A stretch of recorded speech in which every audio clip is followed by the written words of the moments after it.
Good morning, students.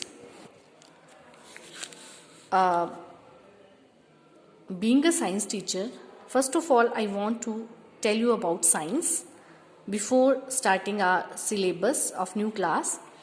What is science? Science is systematic, organized knowledge of a particular subject. Means to know about a particular subject, to study it deeply, to search for the knowledge,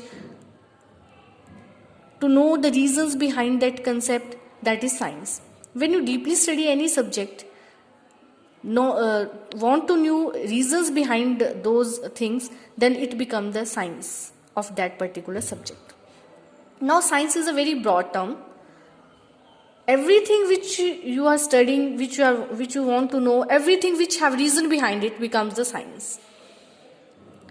But to convert it into subjects, we broadly classify science into three categories, that is physics, chemistry and biology.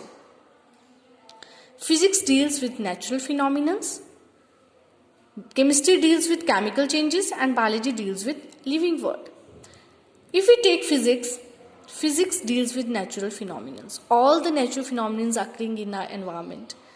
It may be motion, different motions present, magnetism, electric currents, whatever natural phenomena is present, when we study those, it comes under the science physics.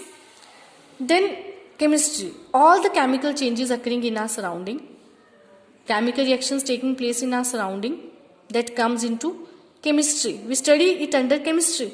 All the things, all the products we are getting due to chemical reactions, all the changes which are occurring in your surrounding, in which chemical reactions are involved, in which chemicals are involved, you study them under chemistry.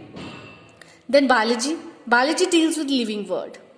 All the things, all the science related to living things, their physiology, their products, their molecules, all the things which you study about living things, that comes under biology. So I hope you understand the meaning of these three terms. Thanks.